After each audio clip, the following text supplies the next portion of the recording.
Hi friends, welcome to Srilakshmi recipes. ఈరోజు నేను hotel style వంకాయ శనగల కర్రీ ఎలా చేయాలో చూపిస్తానండి. ఈ కర్రీ రైస్లోకి, చపాతీలోకి, రోటీలోకి చాలా బాగుంటుందండి. ఈ కర్రీలో మనం వాడే శనగల్లో ప్రోటీను, కాల్షియం ఎక్కువగా ఉంటుందండి. అందుకే ఇది హెల్దీ రెసిపీ. ఈ హెల్దీ రెసిపీని ఎలా చేయాలో చూద్దాం. ముందుగా స్టవ్ ఆన్ చేసుకుని పాన్ పెట్టుకుని దాంట్లో 3 టేబుల్ స్పూన్ల ఆయిల్ వేసుకుని, ఆయిల్ వేడైన తర్వాత దాంట్లో ఒక 1/2 టీ స్పూన్ ఆవాలు వేసుకోవాలి. తర్వాత ఒక 1/2 టీ స్పూన్ జీలకర్ర కూడా వేసుకుని ఈ ఆవాలు జీలకర్ర చిటపటలాడేలాగా వేయించుకోవాలండి. దాంట్లోనే కొంచెం కరివేపాకు రెమ్మలు కూడా వేసుకుని అందులోనే 2 మీడియం సైజు ఉల్లిపాయలు తీసుకుని సన్నగా తరుక్కుని వేసుకుందాము. ఇప్పుడు వీటిని బాగా కలుపుకున్న తర్వాత 3 పచ్చిమిరపకాయలు తీసుకుని చీలికలుగా చేసుకుని దాంట్లో వేసుకుని బాగా కలుపుకుని మంటని మీడియం ఫ్లేమ్లో పెట్టుకుని మూత పెట్టుకుందాం. ఇప్పుడు మూత తీసి చూద్దాము. ఉల్లిపాయలు బాగా మగ్గినాయి కదా. అందులోనే 1 టీ స్పూన్ అల్లం వెల్లుల్లి పేస్ట్ వేసుకుని పచ్చివాసన పోయే వరకు మగ్గించుకుందాం. తర్వాత 2 మీడియం సైజు టమాటాలు తీసుకుని దాంట్లో వేసుకుని 1 టీ స్పూన్ సాల్ట్ కూడా వేసుకుని బాగా మగ్గించుకుందాం. ఇప్పుడు మూత పెట్టుకుని 2 నిమిషాలు మీడియం ఫ్లేమ్లో పెట్టుకుని మగ్గించుకుందాం.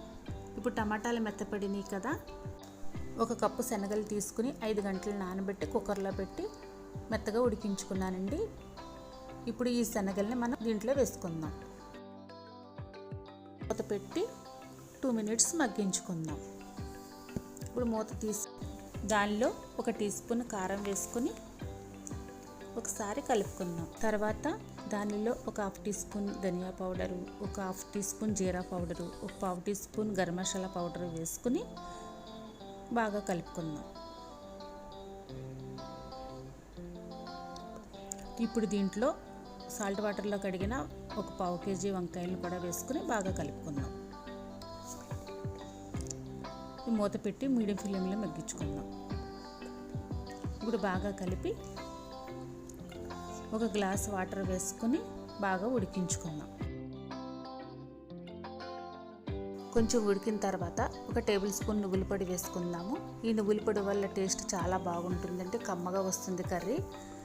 ఇప్పుడు 1/4 కప్పు కొత్తిమీరను కూడా వేసుకుని బాగా కలుపుకుని దగ్గర పండిద్దాము. ఇప్పుడు సర్వింగ్ బౌల్లోకి తీసుకుని సర్వ్ చేసుకుందాం. అంతేనండి, హోటల్ స్టైల్ వంకాయ శనగల కర్రీ రెడీ. ఈ హెల్దీ రెసిపీ మీకు నచ్చినట్లయితే మీరు ఒకసారి ట్రై చేసి ఎలా వచ్చిందో నాకు కామెంట్ చేయండి. ఈ వీడియో కనుక మీకు నచ్చినట్లయితే లైక్ చేయండి, షేర్ చేయండి, సబ్స్క్రైబ్ చేసుకుని పక్కనున్న బెల్ ఐకాన్ ప్రెస్ చేయండి. Thank you for watching.